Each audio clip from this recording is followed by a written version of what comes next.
closely at any royal portrait, you see elegance, perfection, rulers chosen by God himself. But what you're really looking at is a lie. Behind those crowns and jewels, behind those faces carefully painted by court artists, lies a nightmare. Tonight, I'll tell you the story of a king who should never have existed.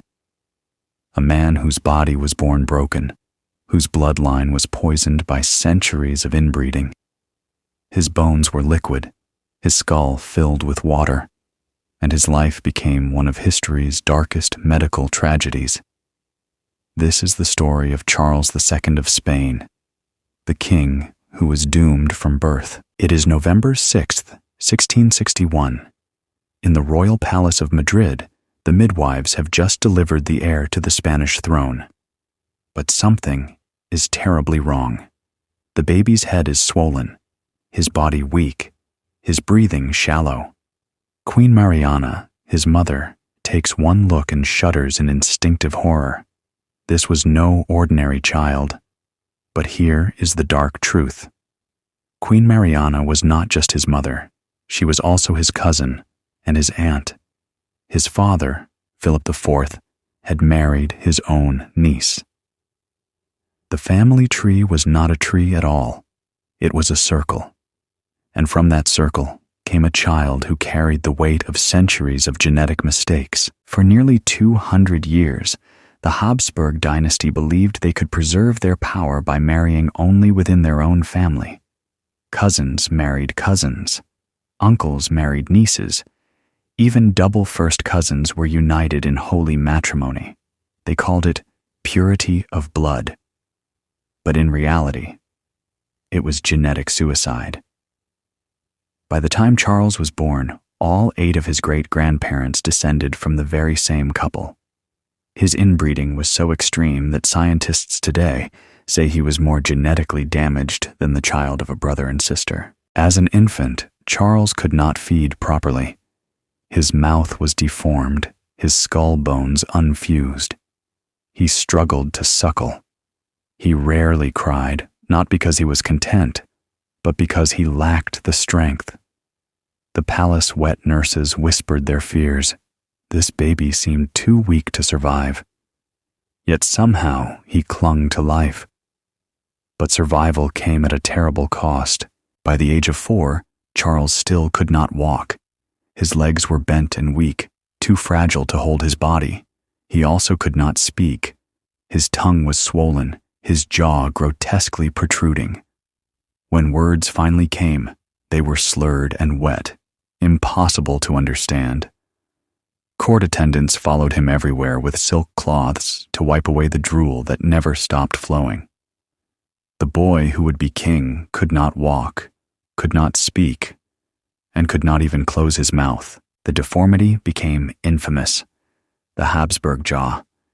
Imagine pulling the lower jaw of a skull several inches forward while the upper jaw stayed behind. The teeth never met. The lips never closed. For Charles, this meant he could not chew.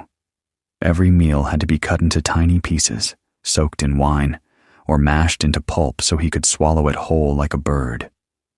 Even foreign ambassadors struggled to hide their shock when they met him, describing his face as though he had 2 stacked upon one another. As he grew older, the palace tried to educate him. But his mind was as fragile as his body. Lessons had to be repeated again and again. By the next day, it was as if he had never heard them. He could barely read or write, and his tutors quietly recorded their despair. Charles, they wrote, tries with great effort, but retains nothing. His mind wandered into empty silence, leaving only confusion and sorrow behind. At 18, Charles was married to Marie-Louise of Orléans, a beautiful young French princess. The wedding was a spectacle of gold, candles, and music, but the marriage was doomed from the first night. Charles was incapable of consummating the union. His body simply did not work. For 10 years, the palace tried remedies, from exotic potions to superstitious rituals. But nothing could create life where Charles's body could not. In desperation, Queen Mariana turned to superstition. She was told her son was cursed. To break the spell, Charles was made to sleep beside holy relics, and even the corpses of saints. Imagine the King of Spain, drooling and weak, lying next to the bones of the dead, hoping for a miracle that would never come. By his 30s, Charles looked like an old man. His hair fell out, his teeth rotted, seizures racked his body.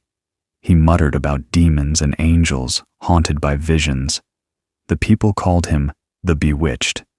In truth, his only curse was his bloodline. On November 1st, 1700, the broken king finally died at just 38 years old.